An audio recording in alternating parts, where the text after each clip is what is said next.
Meu maior erro estudando ciência de dados foi ter sido teórico demais. E eu achava que eu precisava entender de tudo, de programação de ponta, de todos os algoritmos envolvidos, de toda a estatística por trás, antes de colocar a mão na massa. Só que na prática, isso me deixou preso no ciclo eterno de estudos e eu nunca me sentia pronto para fazer alguma coisa. E talvez você esteja também passando por isso. Então nesse vídeo eu vou comentar desse meu maior erro e eu vou comentar o que eu faria diferente se eu fosse começar a estudar ciência de dados hoje. E para quem não conhece, olá, Mikael. Fiz engenharia elétrica no IME e eu acabei de fazer a transição de carreira para dados e hoje eu trabalho como cientista de dados no mercado financeiro. Quando eu comecei a estudar ciência de dados, quando eu decidi ir para essa direção, eu fiz que nem todo mundo, pesquisei na internet, vi que tinha que estudar algumas coisas, Python, SQL, programação, estatística, matemática pesada. E eu vi um padrão e a primeira coisa que eu fiz foi ver alguns cursos de graça na internet. Eu acabei pegando e estudando esses cursos, tanto de programação como Python. E estatística eu fui pegar um livro, então eu fiquei muito na teoria. Eu peguei esses cursos, eu fiz de cabo a rabo todos os cursos de Python. Depois eu fui fazer o estudo de estatística. Peguei um livro bom de estatística, vou deixar o link na descrição.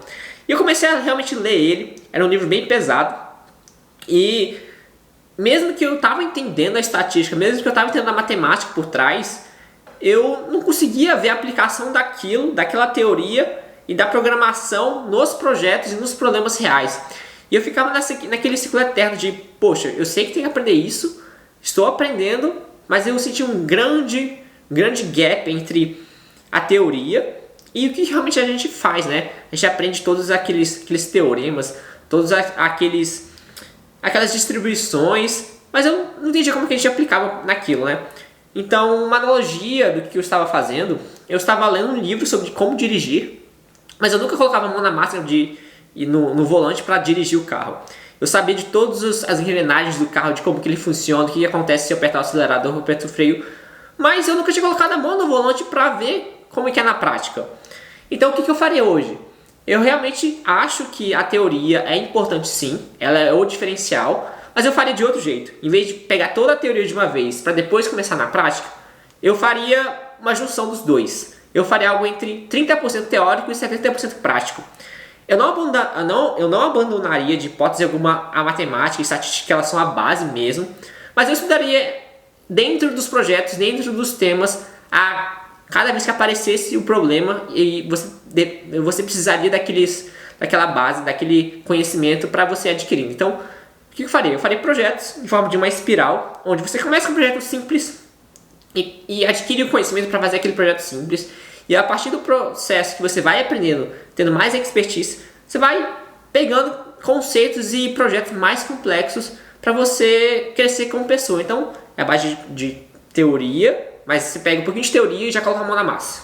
Em cima de projetos, e cada vez você vai melhorando. E ao mesmo tempo que você aprende no projeto, você cria expertise, você cria portfólio, e você entende como que você coloca aquela teoria em prática. E como é que a gente faz isso na prática, né? Como é que a gente pega projetos reais?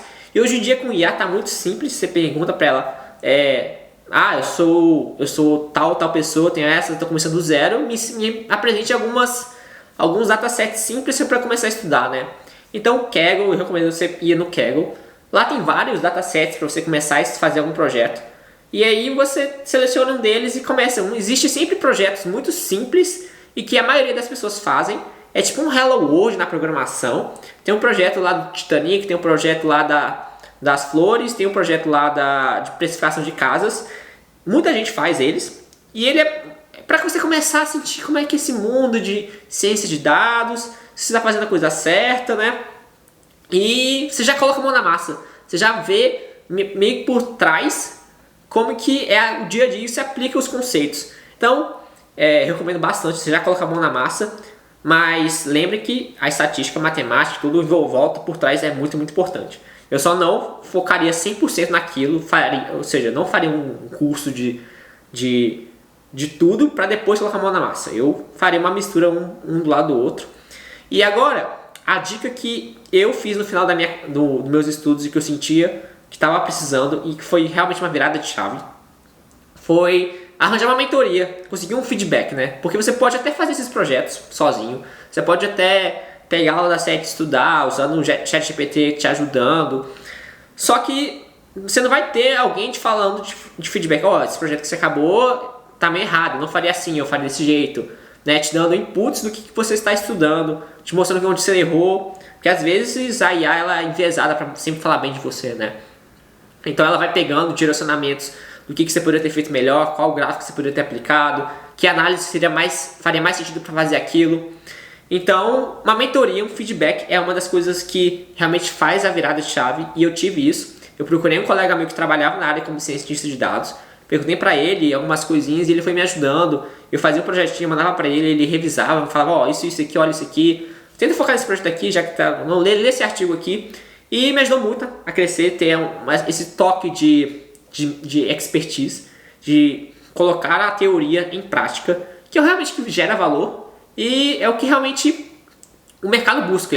O mercado não busca pessoas 100% teóricas, 100% acadêmicas, que não conseguem colocar valor naquilo, e o pessoal também não quer mais aquele só cientista de dados que faz o algoritmo, mas não sabe nada que está acontecendo. E quando tem um problema, não consegue solucionar porque toda a base teórica envolvida ela é muito densa. Né? Hoje em dia, com uma linha de código, a gente faz muita coisa, mas o que essa linha de código está por trás? Você precisa dessa bagagem matemática, estatística para resolver um problema, para entender o que está acontecendo. Né? E hoje o mercado ele não está mais querendo só esses dois, ele quer uma combinação da teoria e da prática e como que você gera valor para as pessoas e para os negócios. Então, se você gostou desse vídeo, eu vou deixar no link aqui alguns projetos para já começar. Se você não sabe nada de programação, você precisa pelo menos começar um mínimo de programação para pegar os datasets aqui. Tem vários cursos de programação, vou deixar alguns aqui no link de graça para você pode começar. Vou também deixar aqui no link da descrição alguns livros que me ajudaram também, que falam sobre ciência de dados, falam sobre estatística e matemática, que podem ajudar você também nessa jornada. Se você gostou do vídeo, não se esqueça de curtir e compartilhar. Então, muito obrigado.